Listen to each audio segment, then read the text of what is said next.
ಯಾಕೇಮ್ಮ ಅಮೃತನ್ ಏನಾಗಿದೆಯಂತೆ? ಏನೋ ಪಾಪ ತಲೆ ಸುತ್ತಂತೆ, ಚಡ್ಪಡಿಕೆ ಅಂತೆ. ಓಹೋ, ಯಾಕೆ ಹೀಗಾಗಿದೆ ಅಂತ ನಿನಗೆ ಗೊತ್ತಾಗ್ಲಿಲ್ವಾ? ಇನ್ನೇನು, ಒಂದು ಪಿತ್ತ ಜಾಸ್ತಿ ಆಗಿರಬೇಕು, ಇಲ್ಲ ರಾತ್ರಿ ನಿದ್ದೆಗೆಟ್ಟಿರಬೇಕು. ಎರಡೂ ಅಲ್ಲ. ಮತ್ತೆ ಅವಳಿಗೆ ಈ ರೀತಿ ಆಗಿರೋದು ನಾಗದಾಳಿ ಸೊಪ್ಪಿನ ವಾಸನೆಯಿಂದ. ಏನತ್ತೆಮ್ಮ ಹೀಗೆ ಹೇಳ್ತಾ ಇದ್ದೀರಾ? ಅಯ್ಯೋ, ನಾಗದಾಳೆ ಸೊಪ್ಪಿನ ಘಾಟು ಅಂದರೆ ಹಾವುಗಳಿಗೆ ಹಾಗೇ ಬರಲ್ಲ. ಆ ಘಾಟು ಮೂಗಿಗೆ ಬಡಿದ್ರೆ ಚಡ್ಪಡಿಕೆ, ತಲೆ ಸುತ್ತೆಲ್ಲ ಬರುತ್ತೆ. ಕೊಂಕಣ ಸುತ್ತಿ ಮೈಲಾರಕ್ಕೆ ಬರಬೇಡ. ಅದೇನು ಹೇಳಬೇಕು ಅಂತಿದೆಯೋ ಹೇಳು. ನೇರವಾಗಿ ಹೇಳ್ತಾ ಇದ್ದೀನಿ ಕೇಳು. ಇವಳು ನಾಗಿನಿ ಆಗಿರೋದ್ರಿಂದನೇ ಈ ರೀತಿ ತಲೆ ಸುತ್ತ ಬಂದಿರೋದು, ಈ ರೀತಿ ಚಡ್ಪಡಿಸ್ತಾ ಇರೋದು. ಅತ್ತೆಮ್ಮ, ಅಮೃತ ನಾಗಿಣಿ ಅಂತ ನನಗೂ ಕೇಳಿ ಕೇಳಿ ಸಾಕಾಗೋಗಿದೆ. ಇವಳು ನಾಗಿಣಿ ಅಲ್ಲ ಅನ್ನೋದು ಎಷ್ಟು ಸಲ ಸಾಬೀತಾಗಿಲ್ಲ ಹೇಳಿ? ಇನ್ನೂ ನಿಮಗೆ ನಂಬಿಕೆ ಬಂದಿಲ್ವಲ್ಲ?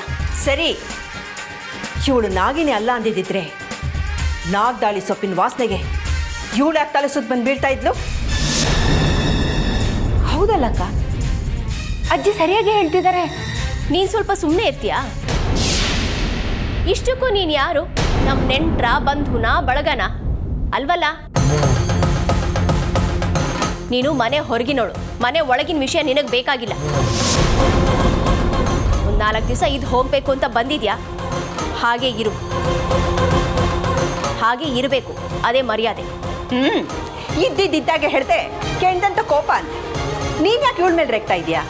ಮತ್ತೆ ಮನೆ ಸೊಸೆನ ಅಂದರೆ ಕೋಪ ಬರೋದಿಲ್ವಾ? ಇಷ್ಟಕ್ಕೂ ಇವಳಿಗೆ ತಲೆ ಸುತ್ತ ಬಂದು ಇವಳು ಈ ರೀತಿ ಒದ್ದಾಡ್ತಾ ಇರೋದು ಯಾಕೆ ಗೊತ್ತಾ? ನಿನ್ನೆ ರಾತ್ರಿ ಅರ್ಜುನ್ ಬಗ್ಗೆ ಯೋಚನೆ ಮಾಡ್ತಾ ಇಡೀ ರಾತ್ರಿ ತುಂಬ ಹೊತ್ತು ಎದ್ದಿದ್ಲು. ರಾತ್ರಿ ನಿದ್ದೆಗೆಟ್ಟಿರೋದ್ರಿಂದ ಅವಳಿಗೆ ಹೀಗೆ ತಲೆ ಸುತ್ತ ಬಂದಿರೋದು. ಯಾವ ನಾಗದಾಳೆ ಸೊಪ್ಪು ಘಾಟಿಂದನೂ ಅಲ್ಲ, ತಿಳ್ಕೊಳ್ಳಿ. ನೀನುಂಟು, ನಿನ್ನ ಸೊಸೆ ಉಂಟು. ಅದೇನು ಮಾಡ್ಕೋತೀರ ಮಾಡ್ಕೊಳ್ಳಿ.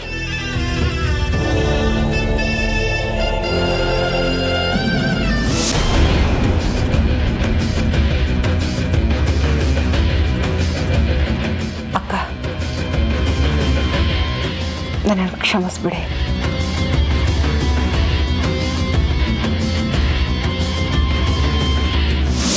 ಇದೆಲ್ಲ ಇದ್ದಿದ್ದೆಮ್ಮ, ನೀನು ಮಲ್ಕೋ.